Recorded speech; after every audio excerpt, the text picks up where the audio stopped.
De chacune des tables rondes qui vont venir vous présenter un peu les conclusions de leurs travaux, ou plutôt des travaux des tables rondes qu'ils ont animées.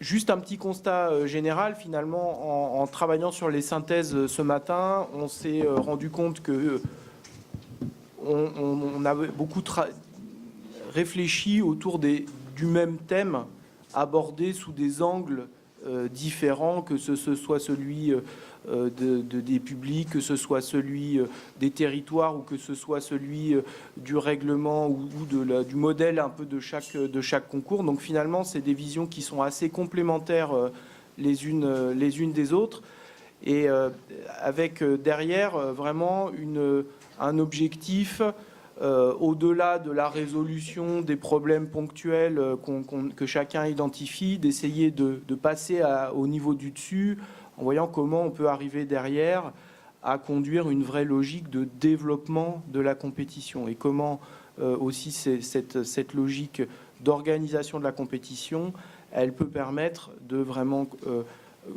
continuer de développer ces activités compétitives, et plus largement développer les activités équestres, puisque c'est aussi une locomotive, on le sait, pour tout un tas, même s'il y a aussi toute une offre non compétitive et de loisirs à côté, mais c'est un pan important de nos activités.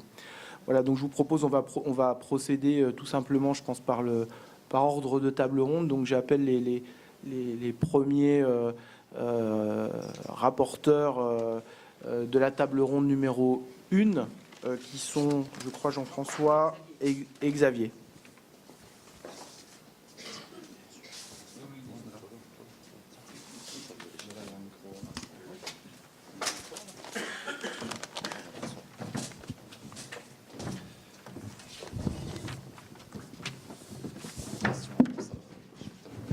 On vous écoute. Bonjour à tous. Alors, Jean-François fait le timide, du coup c'est moi qui vais faire la synthèse des différents échanges. Donc la thématique de notre table ronde, c'était une offre fédérale de compétition pour mieux répondre aux attentes des compétiteurs.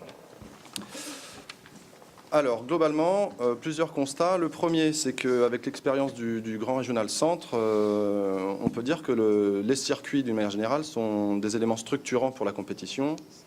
Ça permet de régénérer une dynamique de groupe sur les épreuves amateurs, parce que comme on fonctionne par équipe, on vient voir ses coéquipiers et les soutenir dans leurs performances. Ça a aussi permis de faire avancer, de faire évoluer techniquement les concours, donc que ce soit au niveau des pistes, Fabrice en parlait tout à l'heure, ou au niveau des cavaliers ou du niveau moyen de la cavalerie. Donc ça, c'est très positif. La limite qui a été exprimée, c'est que les cavaliers ciblés Amateur 3, pour eux, sont un peu dans le flou, parce qu'aujourd'hui, ils ne sont pas concernés par ils ne sont pas dans le Grand Régional Centre. Et du coup, leur projet sportif, pour eux, ils n'arrivent pas à l'identifier clairement. Au niveau national, on a bien le meeting, l'amateur team. Et pour l'amateur team, il faut qu'ils reconstituent des équipes, et ça, c'est pas toujours très facile.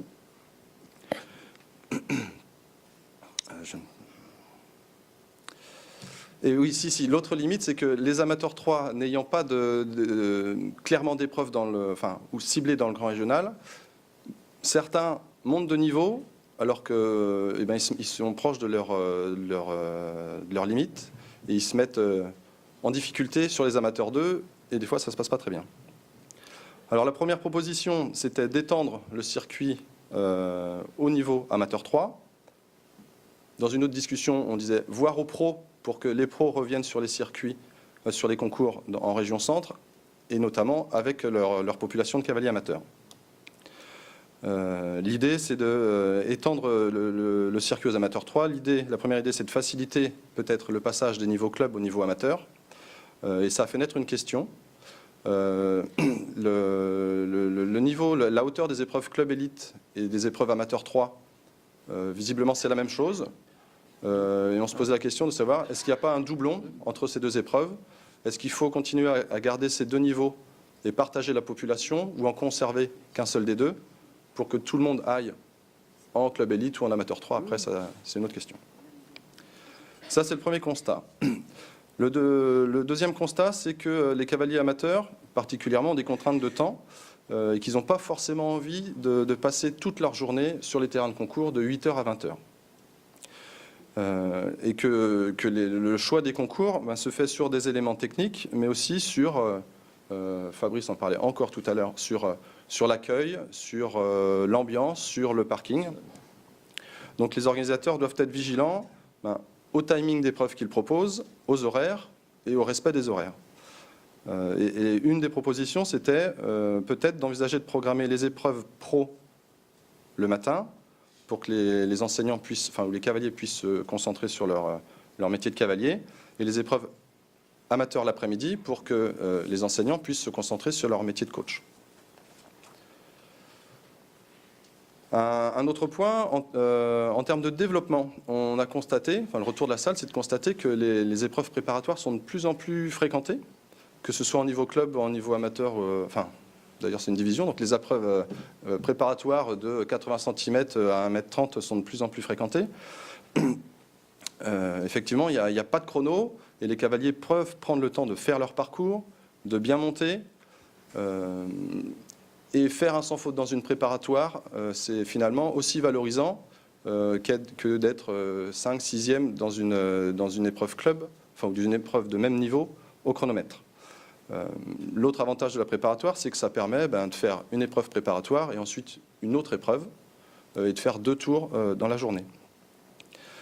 La limite qui a été relevée, c'est qu'aujourd'hui, beaucoup de préparatoires, elles sont sur un tracé de type Grand Prix, donc avec 2 combinaisons, une foulée, un triple, et que peut-être on peut imaginer de proposer des préparatoires, donc il faudra peut-être leur trouver un nom, mais avec un contrat technique très simple, un double à 2 foulées, l'idée étant de permettre aux cavaliers de se mettre sans la hauteur, sans tout de suite rencontrer la difficulté du tracé d'un Grand Prix. Voilà pour les préparatoires. Et on a fini par aborder le profil des concours aujourd'hui. De plus en plus, on trouve sur un même concours des épreuves de niveau club jusqu'au niveau amateur 2. Ça, c'est un premier type de concours. Et sur un deuxième concours, des épreuves amateurs et pro. Et là, le constat, je suis désolé Emmanuel, c'est de dire que pour faciliter la lisibilité et la promotion de ces concours, il faut qu'on arrive à avoir toute l'information au même endroit, que ce soit en termes de programme ou en termes d'engagement. Donc aujourd'hui, historiquement, effectivement, on a 2 systèmes différents qui gèrent chaque type de concours. Peut-être qu'on peut imaginer avoir une interface unique et qui après nous redirige malgré nous vers le bon endroit. Un dernier point, et là on était plus côté réglementaire, donc je vais le dire, je vais en parler très rapidement, en termes de lisibilité, et ça concerne plutôt les niveaux clubs, où aujourd'hui le chef de piste n'est pas obligatoirement saisi sur les ducs. Et donc certains nous ont dit, moi suivant le chef de piste, c'est un des éléments de choix pour dire je vais à ce concours-là ou j'y vais pas, parce que je sais qu'il aura le temps de s'occuper des pistes, et que du coup mes cavaliers vont rencontrer différents parcours au cours de la journée. Et donc la proposition c'était de peut-être rendre obligatoire le fait d'identifier le chef de piste sur toutes les ducs, pour dire là ce chef de piste me convient, je sais qu'à chaque fois c'est bien, j'y vais. On est bien sur le fait d'identifier un chef de piste, on n'est pas encore sur un niveau minimum de chef de piste.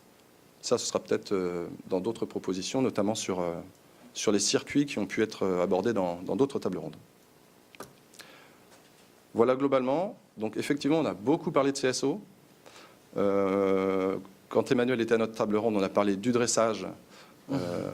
Non, mais forcément, on a réorienté sur le dressage. Et le retour, c'est que l'échelle de progression est assez bien respectée et permet à chacun de trouver ce qu'il souhaite dans les différentes épreuves, de bien se positionner. Et on a parlé aussi d'endurance, et encore une fois, où là, le système de qualification, du niveau inférieur pour aller au niveau supérieur permettait à chacun de bien se répartir. Merci Xavier pour cette restitution. Donc, Bravo.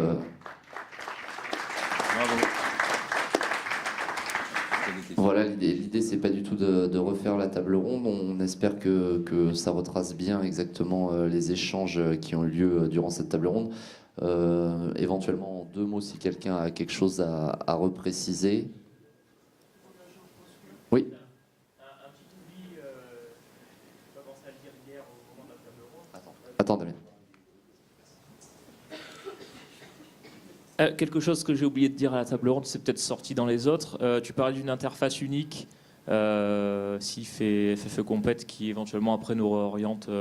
Voilà, possibilité. Il est sorti dans d'autres tables l'intérêt de mixer des concours amateurs et clubs, d'où pour l'organisateur le besoin de limiter le nombre de partants sur la journée, à la fois amateurs et clubs. Ah oui, pour... Ah oui, pour le total. Au total de la journée sur les deux systèmes.